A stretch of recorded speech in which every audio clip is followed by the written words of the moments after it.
أعوذ بالله من الشيطان الرجيم. بسم الله الرحمن الرحيم.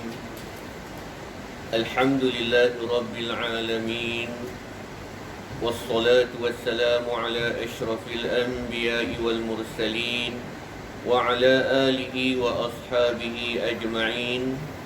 قالوا سبحانك لا علم لنا إلا ما علمتنا إنك أنت العليم الحكيم. قال رب اشرح لي صدري ويسر لي أمري واحلل عقدة من لساني يفقه قولي يفقه قولي يفقه قولي أما بعد. Assalamualaikum warahmatullahi wabarakatuh. Muslimin, muslimat, mudah-mudahan kita semua dirahmati Allah Subhanahu wa taala. Kita mulai pertemuan kita pada malam ini dengan bacaan Ummul Kitab Al-Fatihah. A'udzu billahi minasyaitonir rajim. Bismillahirrahmanirrahim. Alhamdulillahi rabbil alamin, arrahmanir rahim, maliki yaumiddin. إياك نعبد وإياك نستعين اهدنا الصراط المستقيم صراط الذين أنعمت عليهم غير المغضوب عليهم ولا الضالين آمين. Alhamdulillah, syukur kepada Allah Subhanahu wa taala. Kita puji Allah Subhanahu wa taala sebanyak-banyaknya dengan segala nikmat yang dikurniakan kepada kita. Mudah-mudahan dapat kita gunakan untuk mendekatkan hubungan kita dengan Allah Subhanahu wa taala.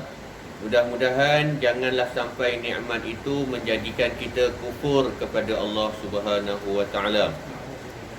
Muslimin muslimat yang dirahmati Allah sekalian, insya-Allah malam ini kita sambung perbahasan kitab Penawar Bagi Hati. Sebelum saya terlupa, saya nak mohon maaf ketidakhadiran saya dalam kuliah sebelum ni. Kuliah pada 21 hari bulan 9. Ada tanda nota kat sini. Kan? Terlepas pandang jadual di sini. Saya mohon maaf banyak-banyak. Kalau boleh lain kali minta tolong tuan-tuan hantar mesej pendek aja. Mesej pendek aja. Assalamualaikum, malam ni Ustaz, lumut keri. Ingatkan macam tu je. Takut-takut terlupa. Sebab lepas PKP ni jadual saya berubah. Bila berubah, dia mulalah datang pening ni tu. Baik tuan-tuan ya. Baik. InsyaAllah malam ni kita sambung semula perbahasan kita. Kita masih lagi membahaskan tentang bab yang kedua pada menyatakan sangat loba atas berkata-kata, ataupun dengan kata mudah dia, masalah banyak bercakap. Banyak bercakap dalam perkara yang sia-sia. Jadi malam ni kita sambung. Kalau dalam kitab yang lama tu kita berhenti di muka surat yang ke-30. Muka surat yang ke-30 kita sambung di bahagian bawah tu. Saya nak sebut macam mana pada perkataan melainkan pada 6 tempat. Betul betul. Baik. Untuk kita mudah faham, kita undur sikit, kita ambil pada perkataan dan ketahui olehmu kat belakang tu, supaya ayat tu tak tergantung. Baik Bismillahirrahmanirrahim. Wa qala al-musannifu rahimahullah wa nafa'ana bi'ulumihi fid daraini amin. Dan ketahui olehmu bahawasanya mengumpat itu haram dengan ijma', melainkan pada 6 tempat diharuskan padanya mengumpat. Baik Malam ni kita nak tengok tajuk tentang tempat-tempat yang diharuskan. Pegang elok-elok ayat tu. Tempat-tempat yang diharuskan. Nanti kita terangkan mengapa digunakan istilah harus kat situ. Nanti kita bagi tahu. Baik, kita tengok. Pertama, orang yang mengadu kepada raja berkata ia si anu menzalim ia akan daku. dan menyebut ia akan kejahatan itu. Baik. Yang kedua, orang yang minta tolong pada menghilangkan maksiat, maka harus baginya bahawa berkata ia, si Anu mengerjakan maksiat, tolong olehmu akan daku pada menghilangkannya, dan menyebut ia akan nama maksiat itu. Yang ketiga, orang yang minta fatwa apabila berhajat kepada menyebut pertanyaan seperti berkata oleh isteri, suami aku seorang yang kikir, tiada memberi ia bagiku akan yang memadai daripada nafkah, maka adakah harus aku ambil daripada hartanya setengah yang memada bagiku? Keempat, yang menakutkan akan orang Islam daripada kejahatan orang yang lain, seperti berkata ia, perempuan itu jahat kelakuannya, maka jangan engkau berkahwin dengan dia, dan menyebut ia akan nama kejahatan itu. Yang kelima, bahawa ada seorang yang masyhur ia dengan nama yang ada padanya kecelaan, seperti Al-A'rash, artinya yang capik. Yang keenam, bahawa ada ia menzahirkan akan kejahatannya, maka harus disebutkan kejahatan yang dizahirkannya itu. Baik, berhenti kat situ dulu. Sengaja saya baca bagi habis dulu kat situ tentang 6 perkara supaya kita faham 6 tempat ini yang diharuskan mengumpat. Diharuskan. Bila sebut diharuskan, seboleh-bolehnya dielakkan. Kecuali kalau dah tak ada ruang, kecuali dah kalau tak ada jalan lain, baru guna kaedah tu. Itu sebabnya dia guna istilah diharuskan. Jadi dia bukan pilihan pertama. Selagi ada pilihan yang lain, kena guna pilihan yang lain. Kalau dah tak ada pilihan yang lain, baru guna cerita yang kita nak baca pada malam ni. Makna dia, seperti mana yang kita sebut sebelum ini, mengumpat ini memang Islam tutup rapat pintu dia. Memang Islam tutup rapat pintu dia, seperti mana yang kita sebut sebelum ni, hukum mengumpat itu haram dengan ijma' dekat situ. Haram dengan ijma'. Baik, kita tengok satu-satu secara ringkasnya. Ada 6 tempat yang diharuskan padanya mengumpat. Ini secara ringkas. Secara ringkas. Mungkin ada kitab-kitab lain ditambah dalam beberapa masalah. Baik, tempat yang harus mengumpat. Pertama, kalau ada seorang yang dia mengadu kepada raja ataupun dia mengadu kepada pemerintah.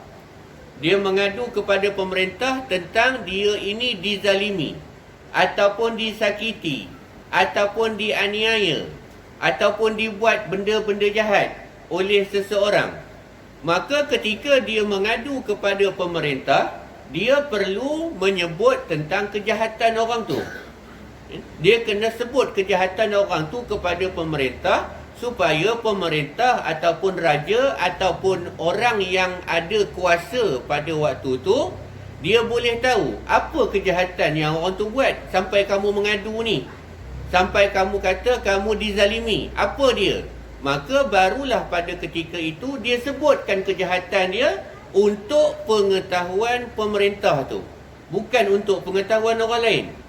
Supaya pemerintah itu bila dia tahu kejahatan orang tu, maka dia dapat ambil tindakan. Kalau kita tak cerita, tolonglah saya ni selalu dizalimi oleh orang ni, apa yang dia buat pada kamu? Tak boleh bagi tahu, nanti mengumpat. Macam mana dia nak tahu? Jadi pada ketika itu, ketika mana kita dizalimi dan kita mengangkat perkara itu kepada orang yang berkuasa ataupun pihak yang berkuasa, pada waktu tu kita buat laporan, kita sebut kejahatan dia, maka ketika kita sebut kejahatan itu, waktu tu dikira sebagai mengumpat kategori yang pertama tu.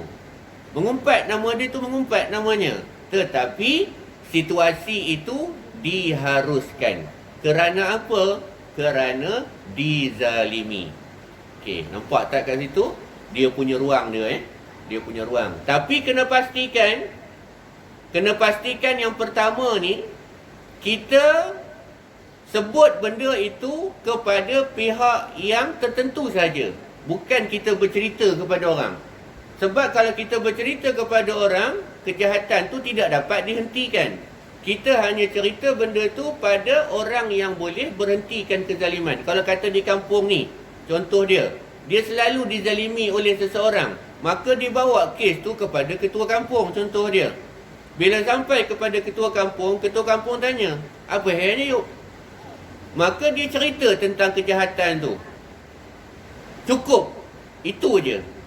Dia tak boleh nak cerita pada orang lain, dia tak boleh nak sebar-sebarkan pada orang lain. Cukup kepada orang yang boleh mengubah kejahatan tu. Selepas itu, maka tanggungjawab kepada pemerintah tu pula. Dia nak buat macam mana. Sama ada dia nak sebarkan kepada orang lain dengan alasan supaya orang lain tak terkena kejahatan tu, contoh dia. Tu nombor satu. Okey, tu nombor satu. Dia namanya mengumpat, tetapi mengumpat yang diharuskan. Satu. Kedua, orang yang minta tolong pada menghilangkan maksiat. Orang yang minta tolong pada menghilangkan maksiat. Ada berlaku kemaksiatan. Ada berlaku kemaksiatan. Bila berlaku kemaksiatan di depan mata, contoh dia, kita kecilkan cerita di tempat kita, di kampung kita. Kita tahu kemaksiatan yang berlaku tu. Jadi, boleh tak kita diamkan sahaja kemaksiatan tu dengan alasan itu dosa peribadi, contoh dia. Tak boleh. Bila kita tahu tentang kemaksiatan yang berlaku di depan mata itu, kemaksiatan yang dilakukan secara terang-terangan, kita nampak benda tu, maka kita bercakap tentang benda tu. Tapi kita bercakap macam lebih kurang nombor satu tadi, kita bercakap kepada pihak yang berkuasa. Kita bercakap kepada pihak yang boleh memberhentikan maksiat itu. Jadi kita berceritalah tentang kejahatan orang tu. Kita pergi jumpa kepada ketua ni saya jumpa ada seorang pasangan, ada satu pasangan ni, lelaki dengan perempuan ni, dibuat benda tak elok dekat bawah pokok sawit tadi. Kita cerita kejahatan dia tak? Kita sedang menceritakan kejahatan orang tu. Tetapi dalam syarak dibenarkan. Kerana apa? Kerana kita nak berhentikan kemaksiatan yang dia buat tu. Bukan untuk tujuan nak mengaibkan. Kalau kita sebarkan kejahatan dia untuk tujuan mengaibkan, itu terkeluar daripada tajuk kita. Yang masuk dalam tajuk kita ialah kemaksiatan yang kita cerita kepada orang ataupun pihak yang berwajib itu, tujuan dia untuk kita berhentikan maksiat. Baru masuk dalam tajuk kita ni. Kerana apa? Kerana kadang-kadang orang sebarkan kemaksiatan yang dilakukan oleh orang lain bukan dengan niat nak berhentikan kejahatan dia tu. Kadang-kadang kita cerita tentang kejahatan orang lain, tujuan dia nak mengaibkan dia. Bila tujuan nak mengaibkan dia, maka kejahatan itu tak dapat dihentikan. Tetapi kalau kita cerita kejahatan itu dengan tujuan supaya kejahatan itu mudah-mudahan dapat diberhentikan, mudah-mudahan tak ada dah lepas ni kejahatan itu, maka itu masuk dalam tajuk ni. Jadi tuan-tuan kena tengok betul-betul situasi yang berlaku pada hari ni. Bukan semua perkara tu nisbah kata harus tu Ustaz, itu harus. Tak. Dia tak terus jadi automatik jadi hukum harus. Dia tengok tujuan kita. Tujuan kita menceritakan kemaksiatan yang dilakukan oleh orang tu, apa tujuan dia? Tu yang saya kata tadi apa? Dia balik pada niat orang tu balik. Dia balik pada niat orang tu. Kadang-kadang dia cerita dalam surat khabar, kadang-kadang dia cerita dalam WhatsApp contoh dia, kadang-kadang cerita dalam Facebook contoh dia. Sebenarnya apa tujuan dia? Apa tujuan? Orang yang hantar tu aja yang tahu apa tujuan dia. Jadi kita yang dah belajar, kita bukan kata kita alim, tak. Tapi bila kita belajar, kita tahu ketika mana berlaku satu-satu kemaksiatan depan mata kita, yang kemaksiatan itu berlaku berulang kali depan mata kita, yang menuntut kita untuk memanjangkan kes tu kepada pihak yang berwajib. Sebab kita nak ubah, kita tak ada kuasa. Kena faham, ada maksiat yang kita berhentikan boleh dengan kuasa kita. Tapi ada maksiat yang berlaku kita tak boleh berhentikan dengan kuasa kita. Kena faham tu. Sebab kita ada pihak-pihak yang berwajib yang lain. Jadi kita panjangkan. Tuan-tuan tak perlu pergi jauh-jauh. Kalau di kampung ni ada ketua kampung, kan? Ada jawatan kuasa dia, panjangkan itu cukup. Kemudian biar pihak mereka yang bertindak dekat situ menceritakan kejahatan yang dilakukan dekat situ. Hukum dia bagaimana? Hukum dia harus sekiranya dengan niat nak memberhentikan kemaksiatan yang dilakukan. Baik, dua Baik. Yang ketiga, orang yang minta fatwa ataupun orang yang bertanya hukum. Bila bertanya hukum, contoh dibawa kat sini seorang isteri, dibawa kes kepada qadi, contoh dia. Dibawa kes kepada qadi, sampai depan qadi, dia mengadu kepada qadi itu tentang kejahatan suami dia. Apa kejahatan suami dia? Suami dia tak bagi nafkah pada dia. Suami dia tak bagi nafkah pada dia. Jadi bila datang kepada depan tuan qadi, jadi tuan qadi ni macam biasalah. Hakim ni macam biasa, dia tanyalah, prosedur dia ditanya. Apa benda? Apa masalah yang boleh saya bantu? Contoh dia, saya nak mengadu tentang suami saya. Apa masalah suami? Dia sebutlah kejahatan suami. Makna dia ketika dia cakap benda tu, ketika dia cerita benda tu, dia sedang menyebut kejahatan suami dia tu. Tapi ketika mana menyebut kejahatan, pada waktu tu seorang isteri menyebut kejahatan tu, ketika dia menyebut itu, dia masuk dalam yang nombor 3 ni. Makna dia sebut tu kepada hakim itu, ketika mana dia diperlakukan oleh suami dia macam tu, hukum dia harus. Begitu juga ketika mana seorang suami mengadu pada hakim, isteri dia pukul dia, contoh. Jangan macam-macam. Isteri pukul suami, contoh dia. Maka suami tu tiap-tiap hari tak tahan. Tiap-tiap hari kena pukul dengan isteri. Maka dia bawa kes tu kepada hakim ataupun kepada qadi. Dia menceritakan tentang kejahatan isteri dia. Maka ketika itu dibenarkan. Sebab apa? Sebab diminta fatwa. Bila minta fatwa, kena cerita perkara sebenar. Kita ketika mana nak tanya hukum pada orang, kena cerita benda yang betul. Jangan kita pergi pusing ke lain. Bila kita pusing ke lain, nanti hukum dapat lain. Kita kena gambarkan betul-betul pada hakim. Hakim, cerita dia macam ni. Hakim tu dengar elok. Jadi kita cerita dari A sampai Z, cerita yang betul kepada hakim tu. Kalau kata kita nak menceritakan kejahatan suami ataupun nak menceritakan kejahatan isteri, contoh dia, ceritalah benda yang betul. Jangan ada selindung-selindung dekat situ. Sebab apa? Sebab pada ketika itu dibenarkan. Dibenarkan. Jangan pula lepas keluar daripada pejabat qadi tu, dia bercerita pula dekat orang luar. Yang itu diharamkan.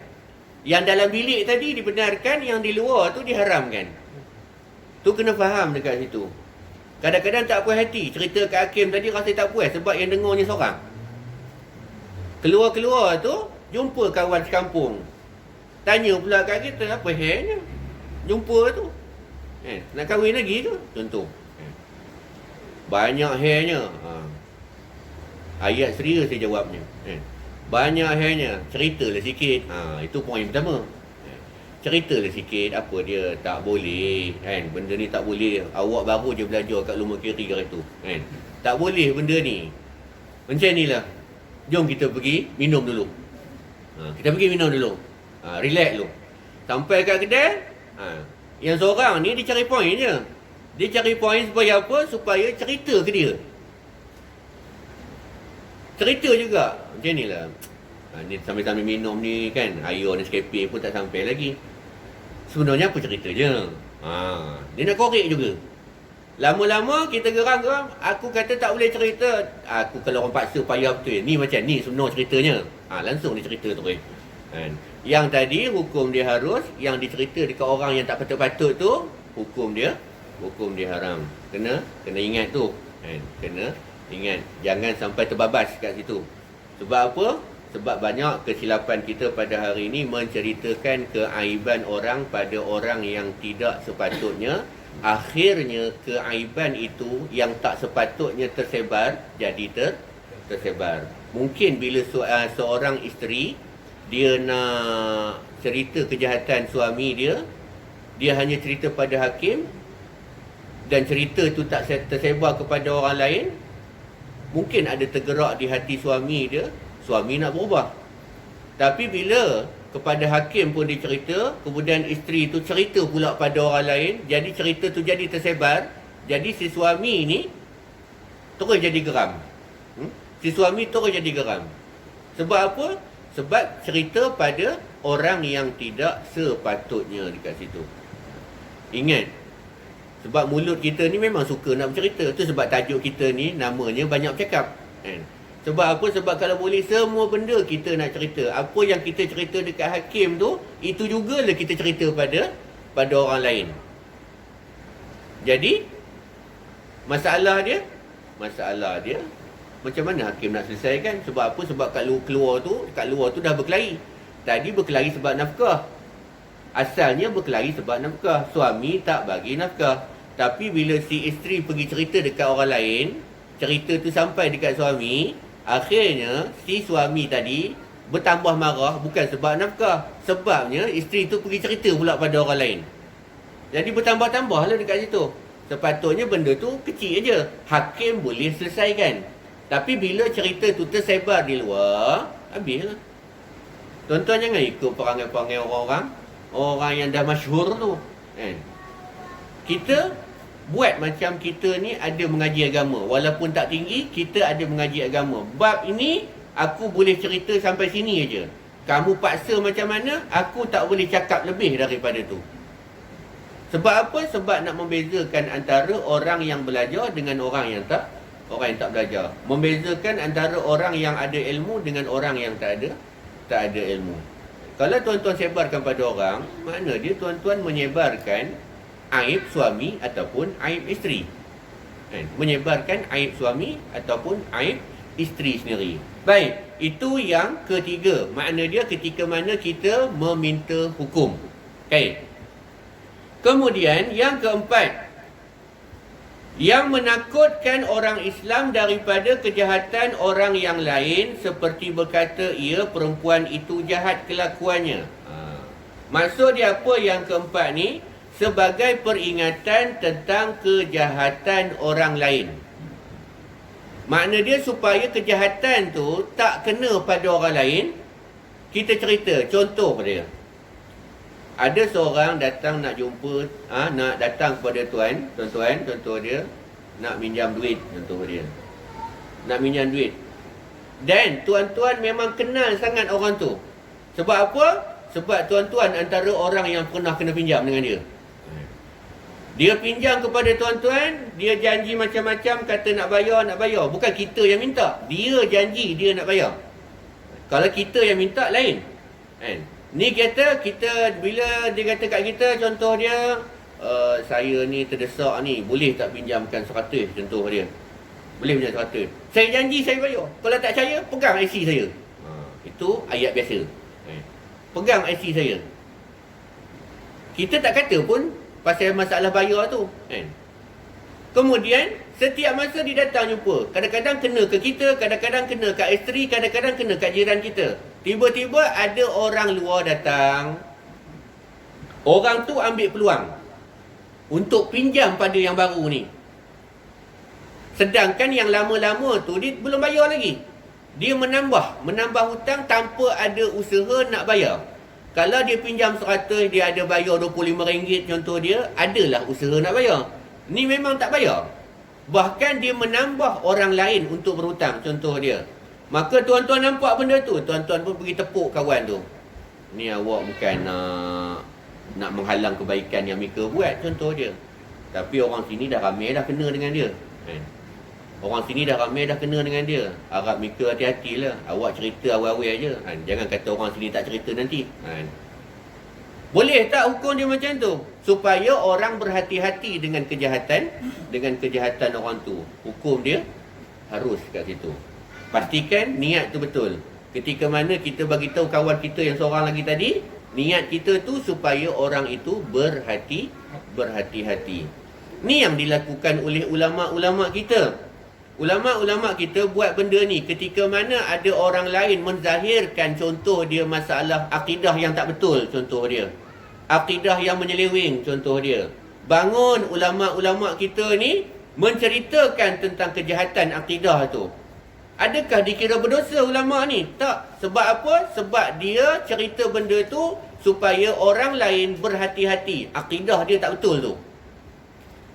Dia termasuk dalam perkara yang keempat yang kita tengah cerita.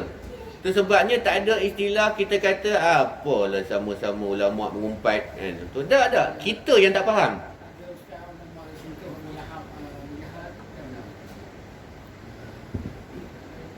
Abu Lahab, Abu Jahal. Baik.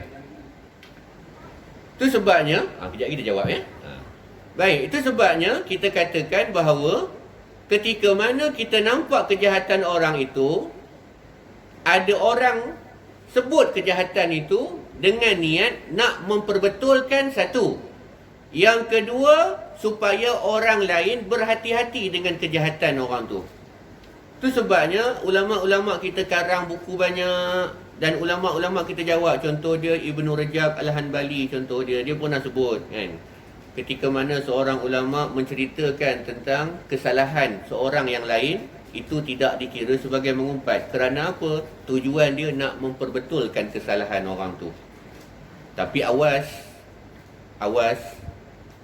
jangan sesekali sentuh peribadi dia. Sebab kesilapan dia pada cakap dia tentang akidah tu contoh, ataupun tentang masalah hukum dia salah sebut, maka kita bercerita tentang kesalahan dia itu. Jangan sesekali main peribadi dia. Ada kita baca contoh dia kita tengok dulu, kita kata Saudi, mufti-mufti Saudi kan. Kita tengok ada di kalangannya mana dia penglihatan dia sebelah mata sahaja contoh dia. Ada di kalangan kita tak setuju dengan dia. Tak setuju, tak ada masalah. Tak ada halangan, tak setuju. Tapi dalam masalah ilmu sahaja. Jangan sesekali sentuh tentang peribadi dia. Apalah nak ikut orang yang macam tu, dengan muka macam tu, dengan janggut macam tu, dengan mata macam tu. Tak. Jangan sebut peribadi dia. Kamu kena sebut kesilapan dia je. Kita baca dah dalam sejarah ulama-ulama ketika mana mereka menegur seorang ulama lain, mereka tak sentuh peribadi orang. Berlainan dengan kita. Ketika kita tegur tentang kesilapan orang lain, tegur kita tu bukan kerana ilmu, tapi tegur kita tu emosi. Bila kita tegur secara emosi, kita akan sentuh tentang peribadi dia tu. Bila sentuh tentang peribadi itu tak dibenarkan. Tak dibenarkan. Jadi ketika mana ada berlaku kejahatan tu, maka orang yang mengetahui tentang kebenaran, dia wajib memperbetulkan kejahatan yang sedang berlaku. Tidak ada kejahatan yang lebih berat melainkan kejahatan dalam mendustakan agama. Itu paling berat sekali. Sama ada dalam masalah akidah contoh dia, ataupun dalam masalah hukum contoh dia. Jadi orang yang tahu, dia wajib untuk bagi tahu. Kita yang tak tahu ni pula, jangan kita ni pula memandai-mandai kata sama-sama mereka pun bergaduh. Tak, bukan masalah bergaduh, masalah menegur dekat situ. Ada masa tegur nampak macam kasar sikit. Sebab apa? Sebab isu bahaya dekat situ. Isu bahaya. Dia tak boleh lembut sikit kan. Kemudian ada masa dia tegur secara berlembut dekat situ. Baik tuan-tuan ya. Okey, agak clear kot nombor 4 tu ya. Clear nombor 4 supaya kita tak ada ragu-ragu tentang masalah ketika mana orang menegur tentang kejahatan orang lain. Yang kelima tu dia kata bahawa ada seorang masyhur ia dengan nama yang ada padanya kecelaan seperti Al-A'raj. Ada orang tanya pada tuan-tuan, orang luar datang kampung ni contoh kan, ataupun kampung mana-mana lah contoh dia, cari seorang brother ni kan. Jumpa kita, Assalamualaikum bang, saya nak tanya lah bang, saya nak jumpa seorang ni kan. Saya nak jumpa seorang ni kan. Dia ada tak, rumah dia kat mana contoh dia. Kita pun kata jalan terus aja kan, jalan terus aja. Orang tu tak nak jumpa pun orang tu kan, kenal nama aja. Jalan terus aja. Selalunya dia ada dekat luar tu, bawah pokok tu contoh dia. Macam mana nak kenal dia bang ayatnya kan. Macam mana nak kenal dia? Mana dia, kita tahulah sebelum ni dia tak pernah kenal kan. Macam mana kenal? Nak kenal dia macam mana bang? Kita pun macam mana nak bagi dia kenal ni kan. Nak cakap dia tangan, orang lain pun dia tangan kan. Nak kata ada kaki juga. Macam ni lah. Rumah dia kat ujung tu, warna kuning tu contoh dia.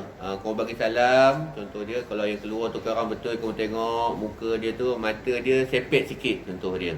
Mata belah kiri dia sepet contoh dia. Itulah orangnya. Dia menyebut tentang keaiban tu. Ketika mana dia menyebut tentang keaiban tu supaya nak kenalkan dia ni macam ni. Takat tu je. Maka hukum dia dibenarkan. Jangan lebih-lebih. Pergi jalan ujung tu, kamu tengok ada seorang tu matanya sepet. Allah dah. Kamu tengok dia dah sepet, muka pun tak lawa kan. Kamu tengok rambut Allah kusutnya lah. Itu terkeluar daripada tajuk. Kan? Itu bukan nak memperkenalkan, itu nak mempeleceh namanya kan. Maknanya dia kita cari satu ni. Kalau kata benda tu boleh elak kan? Kalau kata benda tu boleh elak maknanya dia tak perlu cerita tentang keaiban tu, maka tak perlu cerita.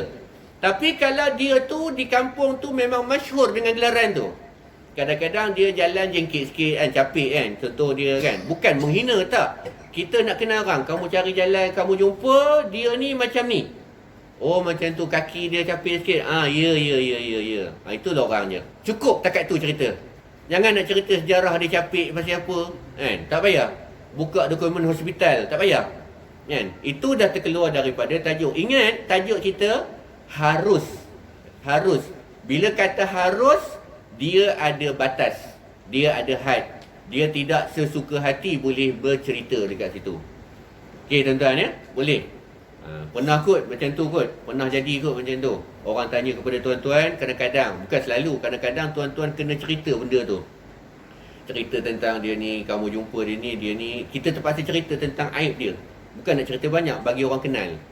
Mana dia ketika mana kita buat benda tu, hukum dia harus kat situ Hukum dia harus. Cuma jangan berlebih-lebihan. Baik. Dan yang terakhir dikata yang keenam, bahawa ada ia menzahirkan akan kejahatannya, maka harus disebutkan kejahatannya yang dizahirkannya itu. Orang yang suka melakukan kejahatan secara terang-terangan. Sebab apa? Sebab ada kategori manusia, dia melakukan dosa tapi sembunyi-sembunyi, disorok-sorok kan. Ada orang yang dia lakukan dosa, dia suka cerita ke orang. Ada orang yang dia buat dosa, dia tunjuk dekat orang perbuatan dosa dia tu. Maka salah tak kita menceritakan perbuatan jahat dia tu? Kerana apa? Kerana dia menzahirkan maksiat yang dia lakukan. Ala kulli hal, dia balik pada niat kita. Kita menceritakan itu supaya kejahatan tu tak tersebar kepada orang lain. Apa kejahatan yang berlaku di tempat tuan-tuan contoh dia? Tuan-tuan rasa tuan-tuan perlu cerita supaya benda itu tidak tersebar kepada orang lain. Maka ceritalah sekadarnya sahaja. Cerita sekadarnya sahaja supaya orang lain berhati-hati dengan kejahatan dia tu. Dan Kalau orang tanya kepada kita, kenapa lah kamu benci Nur ke dia tu, kan? Tak, saya benci bukan sebab benci kepada batang tubuh dia tu. Saya benci dia sebab kejahatan dia tu. Kalau dia buang kejahatan dia tu, saya sayang ke dia, kan? Saya tak benci batang tubuh dia tu, saya benci kejahatan dia tu. Dia ni suka sangat buat benda ni. Buat benda jahat tu satu hal. Betul lah, semua orang ada buat jahat. Masalahnya dia ni buat jahat, kemudian dia buat jahat tu dalam keadaan terang-terangan. Dia minum arak contoh dia. Kalau dia beli botol arak tu, dia beli arak, kemudian dia cari pokok sawit mana-mana, dia pergi nyorok belakang pokok sawit tu, dia minum, betul lah benda tu jahat. Minum arak tu, tapi dibuat nyorok. Ini dia beli arak tu sebotol contoh dia, kemudian sambil-sambil jalan daripada lorong depan jalan pergi ke surau elok dia minum, kan? Bila ditegur, kamu minum arak ke? Haram tu. Apa hal pula? Suka hati aku lah. Contoh dia. Dia tunjuk pula dekat orang kejahatan dia tu. Itu yang dikatakan kejahatan yang sengaja ditunjuk-tunjuk ke orang. Yang kalau kita nak bercerita pada orang lain dengan tujuan supaya berhati-hati dengan dia, dengan tujuan supaya benda tu ataupun kejahatan tu tak tersebar kepada orang lain. Baik. Tu 6 tadi ruang untuk tuan-tuan gunakan. Lebih daripada tu tak termasuk dalam tajuk kita. Jadi selama ni muhasabah malam Jumaat ni, muhasabah. Selama ni ketika mana kita menceritakan keaiban orang, termasuk dalam 6 tak? Ni muhasabah termasuk saya yang cakap ke depan ni. Selama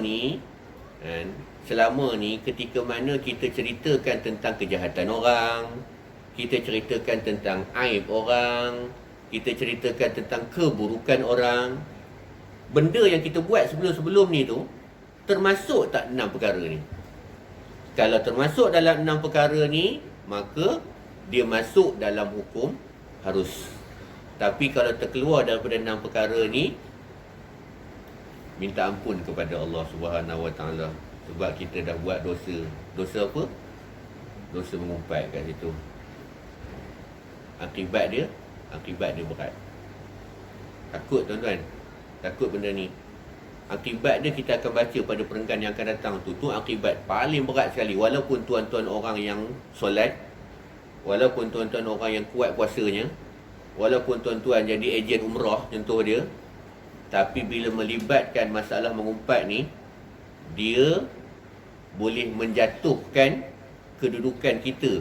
Walaupun kebaikan yang kita buat tu sangat banyak, dia boleh makan semua kebaikan-kebaikan yang kita buat tu. Tu yang tajuk yang perenggan yang akan datang tu. Cuma malam ni saya fokus itu aja malam ni. Supaya apa? Supaya kita dapat tahu. Sebab apa? Sebab mulut kita ni kadang-kadang terlepas. Mulut kita ni ialah benda tu. Bila benda tu dah 20 tahun, 30 tahun, itu je lah kerja kita. Bila nak tinggalkan benda tu, dia jadi susah. Kecuali orang yang mujahadah betul-betul. Dia nak tinggalkan. Dia cuba tinggalkan sikit-sikit. Macam tadilah, kan? Makna dia letakkan azam dalam diri dia. Buat masa ni dah cukup lah. Sebab selama ni aku dah banyak sangat cerita tentang aib orang. Macam aku ni bagus benar, kan? Mulai hari ni aku nak cuba sikit-sikit. Bukan boleh kata tinggal semua, tak. Aku nak cuba sikit-sikit supaya aku boleh tinggal perbuatan mengumpat ni. Kalau aku buat pun 6 benda ni aja. 6 perkara ni aja aku akan buat. Lebih daripada tu aku minta ampun pada Allah. Aku terlepas, aku tak sengaja. Itu bagi orang yang betul-betul nak berubah, nak meninggalkan dosa mengumpat. Okey tuan-tuan ya. Boleh ikut ya dekat tu ya? Boleh ambil banyak fokus kat situ dulu. Baik. Tentang soalan tadi tu, tentang masalah salah tak kita nak menyebut tentang kejahatan Abu Lahab, kejahatan Abu Jahal, kejahatan Fir'aun. Dia termasuk nombor berapa tadi tuan-tuan? Dia termasuk dalam masalah nombor 4, kan? Cuma mana Ustaz? Fir'aun mana ada dah, kan? Jadi iktibar kepada orang, kejahatan dia itu akibat dia begini. Abu Lahab, kejahatan dia itu akibat dia macam ni, supaya jadi pengajaran kepada orang lain. Itu sebab cerita itu dirakamkan dalam Al-Quran. Itu sebabnya maknanya daripada situ ulama-ulama kita istinbat hukum kat situ. Ulama-ulama kita gali hukum kat situ, makna dia boleh menceritakan kejahatan orang lain dengan tujuan supaya orang boleh menjauhi kejahatan tu. Tu je. Okey? Jawapan dia ada dekat perkara yang nombor 4 tu tadi. Baik, wallahu alam. Kita jumpa dalam pertemuan yang akan datang. Tanda pada perenggan dan ketahui olehmu. Okey, macam mana solat kita boleh hancur kejahatan, bukan kebaikan dia. Macam mana pahala solat kita akan hancur nanti. Macam mana pahala Isnin Khamis punya puasa kita akan hancur nanti disebabkan dosa mengumpat ni. Kita akan baca dalam perenggan yang akan datang dengan izin Allah Subhanahu wa taala. Wallahu a'lam.